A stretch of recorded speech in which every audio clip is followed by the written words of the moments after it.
The ultimate question, who lit the fuse? So you're wondering about God. Big question. If God made us and everything else, who made God? It sounds simple, doesn't it? Kids ask this all the time. Yet this very question has puzzled thinkers for centuries. It's a question that stretches our minds to their limits. It challenges our whole understanding of how things begin. We look around. Everywhere we see causes leading to effects. A flick of a switch lights up a room. A seed becomes a giant tree. So it's only natural to ask, what was the very first cause? What or who started the whole cosmic show? This leads us to a tricky idea. It's called infinite regress. Imagine a line of dominoes, each one falling and hitting the next. The last domino fell because the one before it did, and so on.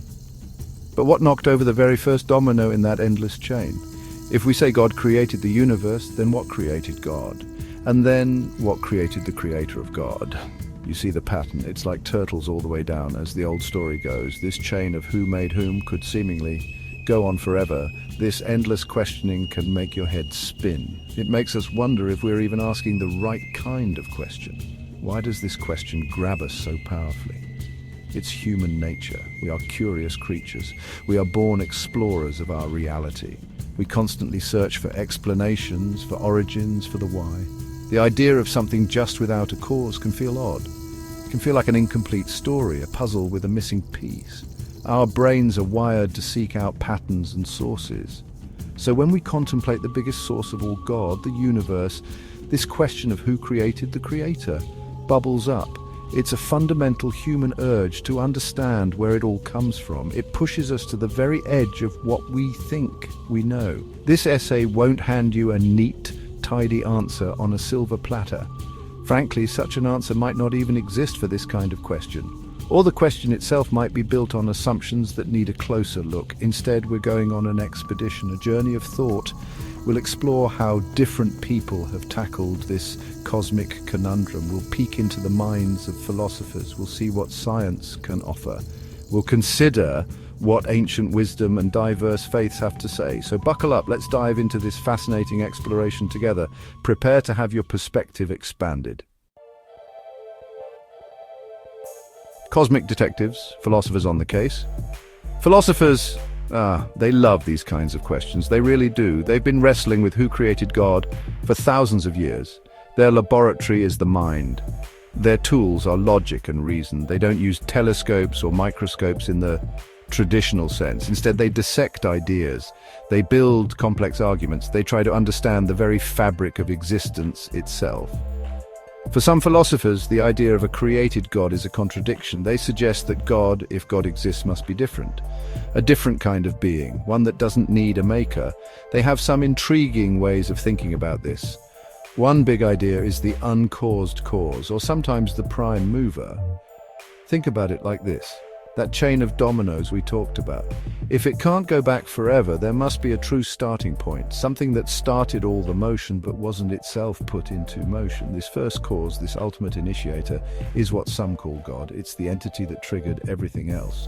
But it didn't need a trigger itself, it just the start. This concept attempts to stop the infinite regress in its tracks. It proposes a unique category for the ultimate origin. Philosophers also distinguish between different kinds of existence.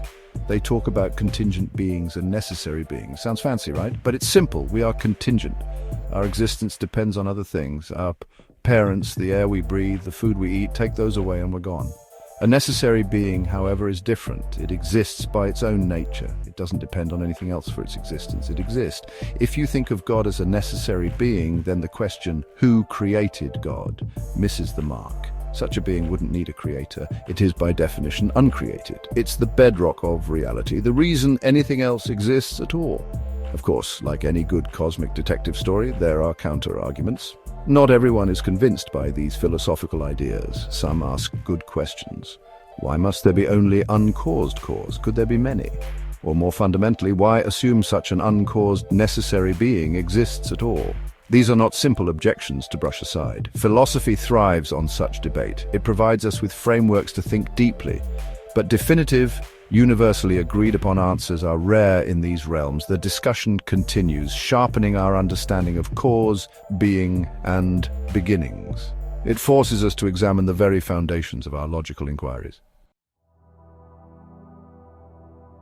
The universe's story clues from science. Science offers us a different toolkit to explore beginnings. It focuses on the observable universe. What can we measure? What can we test? The dominant scientific story of our universe's origin is the Big Bang. This isn't an explosion in pre-existing space like a firework. It's the origin of space and time themselves as we know them. About 13.8 billion years ago, the universe was incredibly hot and dense. From this state, it began to expand and cool, and it's still expanding. Galaxies, stars, planets, and eventually us all emerged from this process. Science gives us a powerful narrative for the universe evolved. But what about before the Big Bang? This is where it gets really mind-bending. According to Einstein's theory of general relativity, which describes gravity and space-time, time itself began with the Big Bang. So, asking what happened before the Big Bang is like asking what's north of the North Pole. The concept of before might simply not apply if time hadn't started yet. It's a tough concept to wrap our human brains around, tied as we are to the flow of time. Some cutting-edge physics theories, like string theory or multiverse ideas, do speculate about conditions or realms beyond our observable universe, but these are not yet proven. Now, does science directly address the question of God or God's creator? Generally, no. Science deals with the natural world, using natural explanations. It seeks to understand phenomena through observation, experimentation, and evidence. Questions about supernatural beings or ultimate creators usually fall outside its scope. Science can tell us an immense amount about the universe's age, its composition, its laws. It can trace the development of complexity from simple beginnings, but whether a divine intelligence set these laws in motion or exists apart from the physical cosmos is not a question science can answer with its current methods. So, while science provides incredible insights into cosmic origins, it has its limits, especially when we ask who created God, or even what caused the Big Bang's initial conditions. Science can describe the what and how of the universe's birth up to a point, but the ultimate why, or the nature of a potential creator existing outside of nature, these questions often lie beyond the reach of empirical investigation. The tools of science are designed for exploring the universe. A creator, if one exists in the way many imagine, might operate by different rules, outside the system that science is equipped to study. Beyond our grasp, faith, reason, and the great unknown, religious traditions across the globe offer their own profound perspectives. Many theological systems describe God as eternal, having no beginning and no end. In this view, God's simply the ultimate ground of all being. So the question, who created God, is seen as a category error. It's like asking about the marital status of the number 3. The question doesn't apply if God is the uncreated source of everything that created, then God, by definition, cannot have a creator. This concept of an eternal, self-existent God is central to many faiths. It provides an ultimate answer to the chain of causation. For example, in the Abrahamic faiths, Judaism, Christianity, and Islam, God is understood as the uncreated creator, existing outside of time and space. God is the ultimate reality, self-sufficient and eternal. In some Eastern traditions, like Advaita Vedanta in Hinduism, Brahman is the ultimate, unchanging, infinite reality, the source and substance of all that exists. While specific creation narratives vary widely across cultures and religions, the idea of an ultimate, uncreated principle or being is a common thread. These beliefs offer comfort, meaning, and a framework for understanding existence. They address the deep human need for connection to something larger than ourselves. This brings us to the interplay of faith and reason. They are two powerful ways of knowing. Reason, the tool of philosophy and science, relies on logic, evidence, and empirical observation. It helps us build models of the world and test hypotheses. Faith, on the other hand, often involves belief that transcends what can be proven by reason alone. It can be rooted in scripture, revelation, personal experience, intuition, or communal tradition. For many, questions about God's ultimate nature and origin are matters of faith. They find answers not in scientific equations or philosophical proofs, but in a spiritual understanding that resonates with their deepest convictions. So, who created God? We've journeyed through philosophy, science, and faith. It's clear there isn't one simple answer that satisfies everyone. Perhaps the question itself is a pointer. a signpost towards the limits of our human understanding.